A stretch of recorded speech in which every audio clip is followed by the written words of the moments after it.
Y con mucha alegría estamos recibiendo, como cada semana, a nuestro querido amigo, el doctor en filosofía, docente, investigador, historiador, escritor, entre otras cosas, ex embajador ante el Vaticano, Mario Cayota, pone el 98.7 La Mañana en camino. Buen día, bienvenido, Mario. Buenísimos días, porque hoy realmente es una mañana hermosa. ¿Y cómo te ha gustado esto de pasear, entre comillas, por Montevideo, también desde la perspectiva histórica, sí, no? Sí, porque tú sabes que algunos escuchas amigos se me enojaron.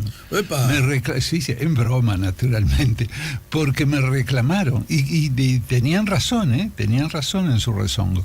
Porque me dijeron, tú hablaste y nos gustó mucho sobre el crecimiento de la ciudad, pero el crecimiento oficial, ¿no? La ciudad vieja primero, la ciudad nueva después, y finalmente la ciudad novísima, pero que respondió todo eso a un desarrollo decretado por el gobierno de la época. Pero en el crecimiento de la ciudad también tuvieron un papel importante, los simples ciudadanos que buscaron justamente, en función de sus intereses, ¿no? Pero desarrollar la ciudad. Y esto es importante además para entender el trazado de Montevideo, que es, para usar una palabra así español, endiablado, es un trazado endiablado, que la hace una ciudad no aburrida, ¿no?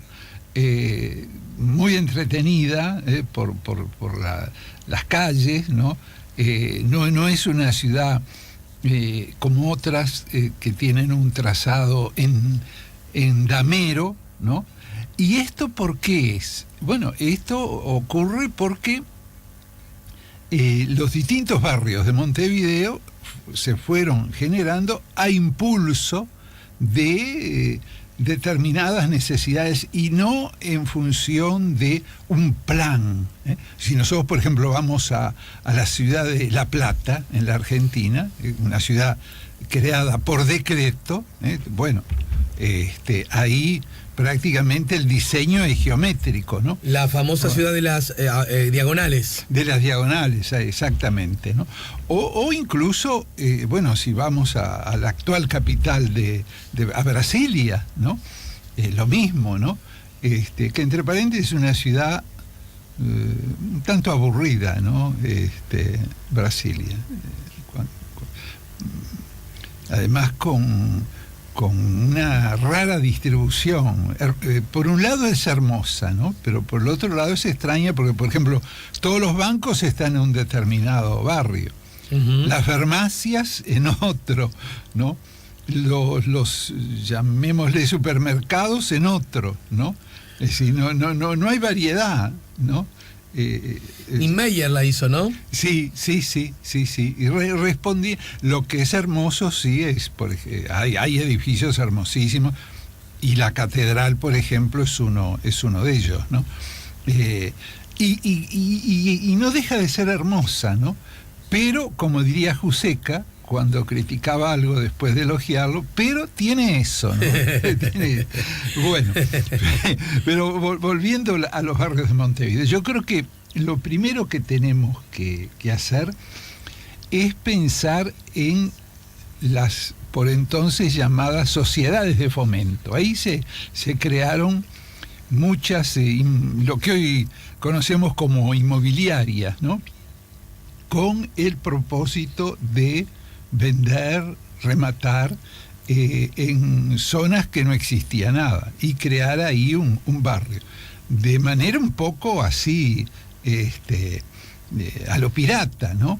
Pero, en definitiva, después esos barrios que se crearon en función de las necesidades de la gente y del interés también de quienes los promovían, se convirtieron en barrios hoy muy conocidos, ¿no? ¿Verdad? Ahora, ahí yo creo que tenemos que recordar a dos figuras que fueron fundamentales para el crecimiento, para el desarrollo que fue Francisco Piria y Emilio Reus. Nosotros, en general, asociamos a Piria a Piriápolis, a Maldonado, a esas iniciativas que tuvo, porque él también tenía inquietudes de tipo filosófico, como el ingeniero Pitamiglio, ¿no?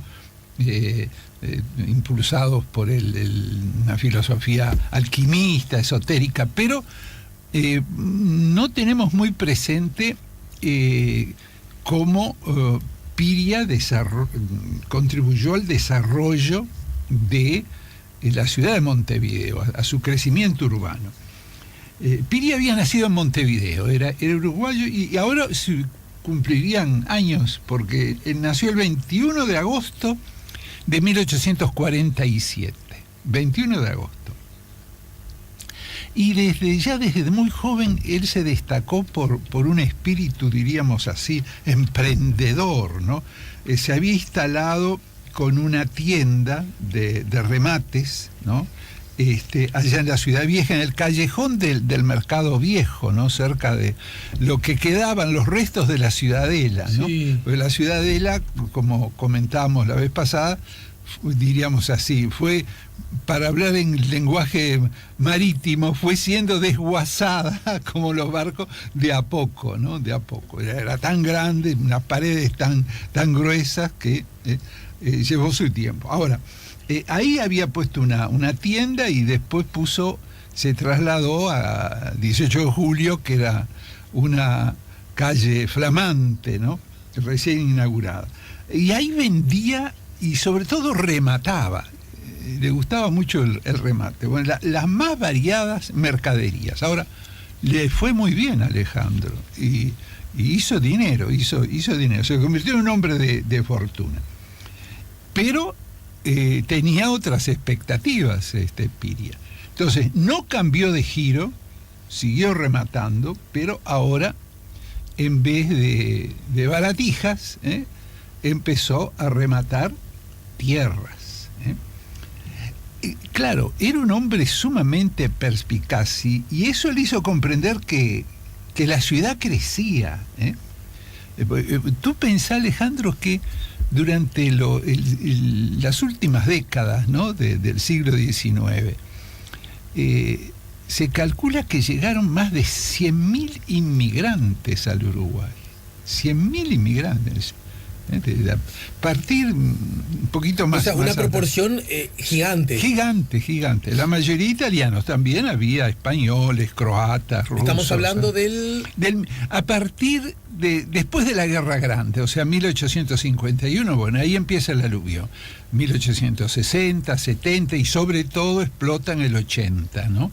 Y la mayoría radicándose en Montevideo. Entonces, la ciudad quedaba chica, Claro. Como ahora con los autos. Bueno, en aquel momento era con las personas. Y esto que generaba, como suele decirse, un hambre de tierras. La población necesitaba tierras para asentarse. Porque el crecimiento oficial de Montevideo no satisfacía todas estas necesidades. Y entonces Piria se dedicó a rematar y crear numerosos barrios que trascendían en su mayoría los límites de la ciudad. Recordemos, hablamos el martes pasado, que el límite, ingenuamente, que se había trazado para la ciudad era Boulevard Artigas. Por eso la forma de él, claro, porque así encuadraba. Como que sí, enmarcaba, de allá sí. para afuera nada. Nada. Bueno, fue totalmente desbordado. Piria empezó a rematar y ahí aparecieron los barrios, por ejemplo, Buenos Aires, Juanico, Bella Italia, Marcelino Sosa. Y al final, por el 1892, Bella Vista y Belvedere. Y me olvidaba, pecado imperdonable de mi parte, en el 95 vendió a modestos trabajadores el famoso y querido barrio Jacinto Vera. ¿Sí? A pesar de que yo no entiendo nada de fútbol, pero algo de historia sí, cuna de grandes campeones de fútbol, y nada menos que de uno de mis poetas preferidos en su sencillez, en su inocencia, que es Liber Falco. Claro. Liber Falco. En un barrio muy lindo, que se conserva hoy. Yo, porque mi bueno, hija, vos vivís cerca, sí, yo ¿no? vivo muy cerca, pero además la única hija que tengo aquí, porque tengo a toda mi familia en diáspora, la hija que tengo acá, bueno, hay también un hijo muy, muy querido, mi hermano mayor también, que vive acá, pero son ellos dos nada más. Mi hija vive allí en el Jacinto Vera, y sigue siendo un barrio, es uno de los pocos barrios que conserva. Todavía tiene el... Sí. Bueno, y esto hasta el 900, los barrios. Bueno, esto también a él le permitió alcanzar una posición económica bastante destacada. Y no vamos a hablar, Alejandro, de lo que hizo en Maldonado, porque eso ya no es el propósito del día de hoy, ¿no? Capaz que algún día podemos hablar de toda esa obra muy interesante, porque además está asociada a su filosofía que él llevó adelante en el departamento de Maldonado. Ahora, esto es importante porque cuando analizamos el surgimiento de estos barrios, bueno, ahí comprendemos que el formato de la ciudad se plasmó sobre la base no de un plan director, como dicen los técnicos, sino de las necesidades de la gente y de los intereses económicos de los que impulsaban, de los emprendedores. Pero, si no se nos va el tiempo, sí. Al principio del programa, Alejandro, hablábamos también de otra figura que para la época fue extraordinaria, ¿no? Emilio Reus. ¿Te parece, luego de la pausa? ¿Cómo no? Sí, arrancamos con Reus, con el amigo Emilio. Estamos poniendo la mañana en camino, estamos recorriendo desde la perspectiva histórica, bueno, pero que echa luz para entender algunas claves del hoy, los barrios de Montevideo con Mario Cayota. Ya volvemos con la mañana en camino.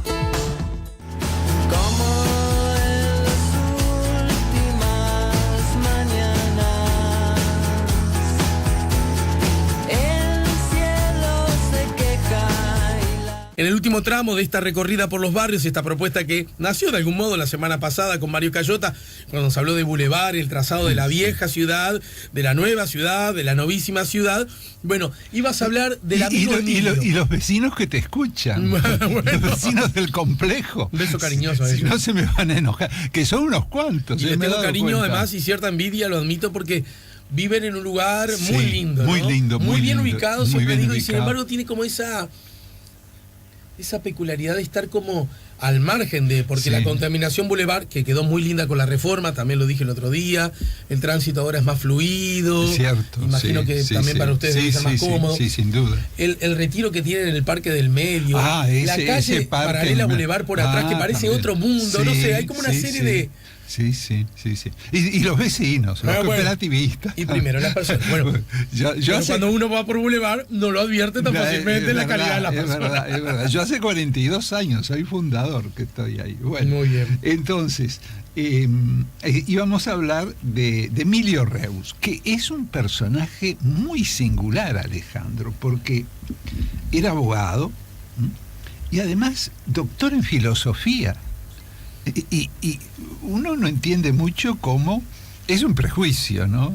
El que se tiene, pero cómo un doctor en filosofía va a ser rematador al mismo tiempo, va a ser un hombre de negocio.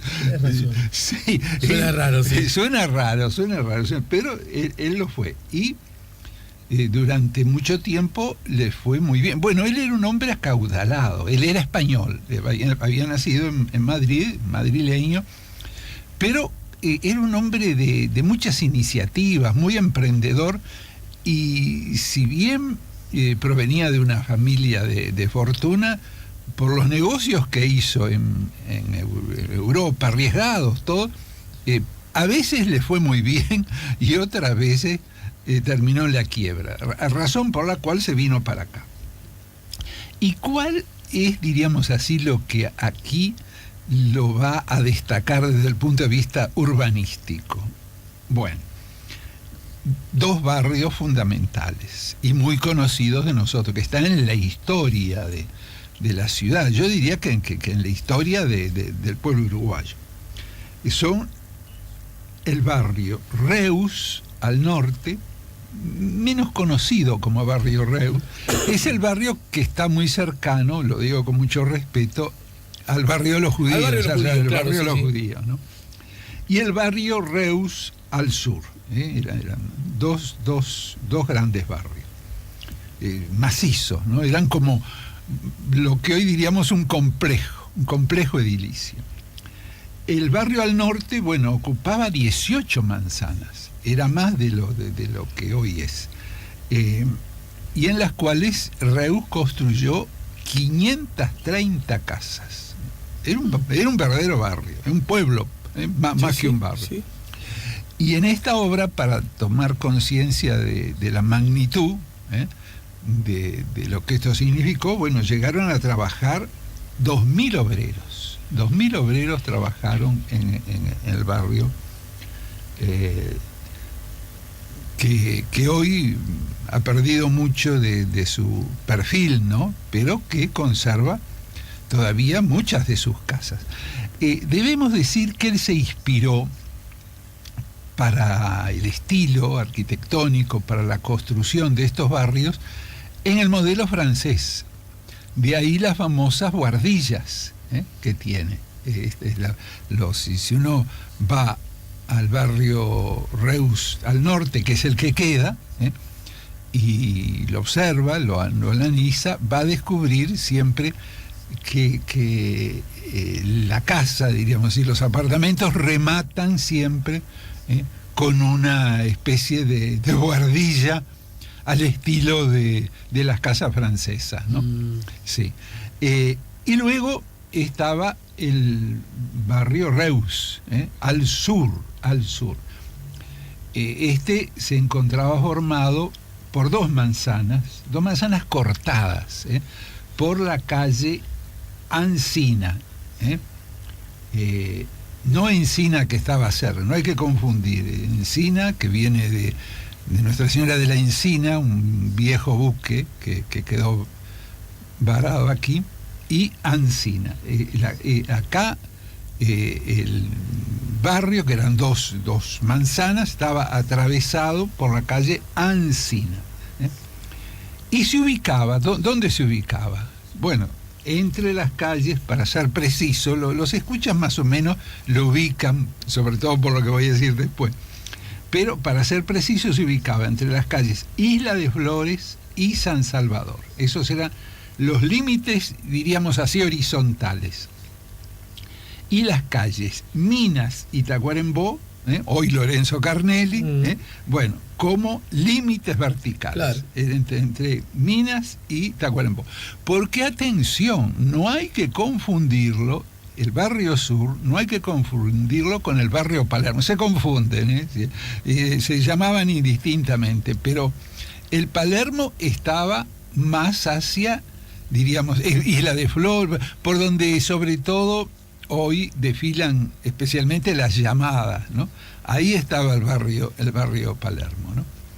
Que tiene su nombre no por un italiano que tuviera allí un almacén que se llamaba Palermo, sino por San Benito de Palermo, que era el santo negro al cual le veneraba la comunidad negra y al cual festejaba. Por eso se llama, porque también en Buenos Aires hay un Palermo, que es donde estaba la comunidad negra, ¿no? Y en Lima hay otro barrio Palermo, mirá, que también es donde estaba la comunidad negra. Por la misma razón. Por la misma razón, claro, ¿no? Como si no tenía el don de la bilocación este italiano, este señor dueño, estaba en Buenos Aires, estaba en Lima, bueno. Pero además hay documentos. Lo que pasa que con nuestro laicismo, no con nuestra laicidad, yo soy un gran defensor de la laicidad, pero con nuestra ignorancia religiosa no tenemos ni idea de quién era San Benito de Palermo ni el culto al cual le rendía la comunidad negra. Incluso la propia comunidad negra de hoy, entre los que tengo muchos amigos, no tienen idea de esto tampoco. Pero bueno, volvamos a este queridísimo barrio porque, viste, así como hablo hoy con mucho afecto del complejo Boulevard, cuando me fui a Roma me despidieron creyendo que no iba a volver al complejo Boulevard, que me iba a ir a Carrasco. Bueno, no, volví. Como decía MacArthur, aunque no simpatizo mucho cuando se fue, se tuvo que ir después, dijo, volveré. Bueno, y yo dije lo mismo, volveré. Bueno, y volví. Ahora, ¿por qué me afecto a este barrio Reus al sur? Bueno, porque yo vivía en Canelones y Minas. Y cuando en los barrios había una gran integración social, yo me hice muy amigo, sobre todo, hoy los recuerdo, la mayoría están vivos, porque en general los integrantes de la comunidad negra suelen ser muy longevos. Y entonces yo me hice amigo, muy amigo de, en aquella época, niños que vivían en el barrio sur. Bastaba bajar para encontrarse con ellos y tomar el café con leche juntos. No jugar al fútbol porque yo siempre fui un patadura tremendo, así que no podía jugar muy bien al fútbol. Pero bueno, este barrio tiene una historia trágica, dolorosa, porque como los escuchas saben, este barrio era el lugar de la comunidad negra. Y en la época de la dictadura, en forma abrupta, ¿no?, repentina, violentamente fueron desalojados, aduciéndose que se iba a construir un emprendimiento inmobiliario de gran significación, que después resultó que era un negociado, ¿no? Y que cuando terminó no le dieron tiempo a concretarlo, y cuando terminó la dictadura, se descubrió que era un negociado. O sea que recién se construyó, ya en democracia, después de muchos años de haber desalojado a buena parte de la comunidad negra que vivía allí, bueno, recién se construyó lo que hoy se puede ver, que tiene un bastante parecido. Hicieron algo bastante parecido a cómo eran las viviendas de antaño. Tú, perdoname este recuerdo afectivo, pero son los años de mi infancia, de mi adolescencia, ¿no? Que recorrí esas calles, un respeto enorme de las personas que vivían allí, ¿no? Algunos eran lo que se llamaba, dentro de la propia comunidad, quizás si algún negro, perdón que no diga afrodescendiente, quizás lo tenga presente, estaban los negros usted. Así se llamaba, porque eran familias que habían convivido con el patriciado uruguayo, ¿no? Oriental, mejor dicho. Entonces eran personas cultas. Yo conservo como curador, el presidente Sanguinetti me cargó con esta responsabilidad. Por ejemplo, los libros de la cofradía de San Benito de Palermo, libros que son del 1850, 1700, son los libros más viejos del Uruguay, 1750, 1770, y ahí veo la caligrafía de los integrantes de la quiero tener yo, la querría tener yo. Claro. Eran negros muy cultos, con modales. A mí me impresionaba, porque yo llegué a conocer a alguno, descendiente natural, con modales señoriales, ¿no? de patricio, ¿no? Uh-huh. Muy dignos, ¿no? Y muy respetados dentro de la comunidad, ¿no? Bueno, pero ellos fueron desalojados abruptamente. Algunos, los más pobres, porque había personas de situación económica desahogada también, pero los más pobres fueron a dar al corralón, lo que se llamaba el corralón municipal. Sí, ahí está. Sí. Quizás algunos jóvenes, si me escuchan, no saben lo que era. Ahí se guardaban los carros de la basura con las mulas. En vez de estos camiones estaban las famosas mulas que tiraban los carros estos de la basura, que después se guardaban allí cerca del cementerio central, ¿no? Ahora, acá, Alejandro, las historias trágicas se entrelazan, porque no solamente que es una historia reciente, ¿no? No solamente terminó trágicamente el barrio Reus al sur, sino que también terminó trágicamente don Emilio Reus, ese hombre que era un intelectual, un español acaudalado, pero aventurero, arriesgado. Él, además de ser rematador, de construir estos barrios, bueno, también fundó varias instituciones de tipo financiero, y especialmente el Banco Nacional, que en la quiebra de 1890, bueno, valga la redundancia, fue una de las instituciones que quebraron. Y esto lo arrastró a una pobreza, más que a la pobreza, a la ruina. Y él había sido un hombre, un filántropo, un hombre que había ayudado a mucha gente, que había beneficiado a muchas personas. Y sin embargo, cuando quebró y quedó en la pobreza, muy pocos fueron los que siguieron siendo sus amigos. Y aclaro que él no estafó a nadie. La quiebra de su banco fue a raíz de la situación que se había dado en el país. Se habían cerrado los puertos del Brasil para el tasajo, que era una de las principales producciones en esa época, y entonces eso fue lo que generó la quiebra. Pero murió pobre y solitario. Algo de tragedia griega tiene el final de don Emilio Reus, que tanto, diríamos así, hizo por nuestro país. Tú sabes que la ingratitud es más común. ¿Crees que en alguna medida, para terminar, estamos algo en deuda con? Sí, yo creo que sí.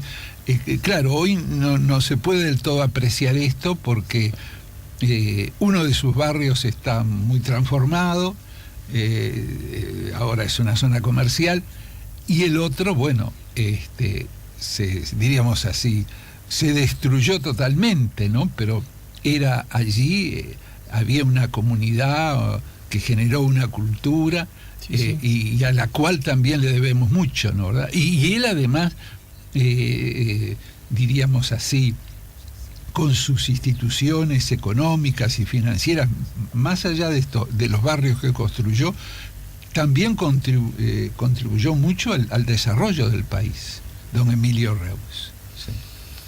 Así que... Sí, yo creo que es bueno también no solamente reflexionar... ¿Pero hombre de la política? ¿Tenía algún vínculo con la política? No, es curioso, porque la mayoría de estas personas... Sí, él no. Sí, es curioso. Porque incluso por sus mismas actividades podría haberse apoyado, ¿no? Sí, o por lo menos, sí, claro. Sí, no ocupó ningún cargo. Bueno, él era español también, pero eso puede haber influido para que quedara. Pero el mismo caso de Piria, no militó en los partidos llamados tradicionales. Bueno, que eran muy bien, los que Mario. existían en esa época. Gracias por hacernos esta recorrida, gracias por ayudarnos a conocer y en todo caso reconocer Y contigo la seguimos la semana que viene. ¿Cómo no? ¿Sí? Ay, nos quedarían los balnearios de... no eran... En aquella época eran balnearios. Los barrios de Montevideo que después se... al revés. Los balnearios de Montevideo que después se convirtieron en barrios. ¿Qué sé yo? ¿Un Prado, por ejemplo? Sí, ¿O sí, Carrasco? sí, por un lado los no cercanos a la playa, el Prado, Colón, y por el otro, Pocito, Malvin, Carrasco. Claro. Sí, yo iba a visitar a mi padrino a Carrasco cuando ellos se trasladaban. Él vivía en el barrio Bellavista y Era en el como verano, ir al polo. era como ir al polo, era lejísimo. Claro, ¿no? a eso me refiero. Vamos a visitar a mi padrino a Carrasco. Sí. Bueno, muchas gracias, Mario. Bueno. Seguiremos de viaje entonces. Nos vemos.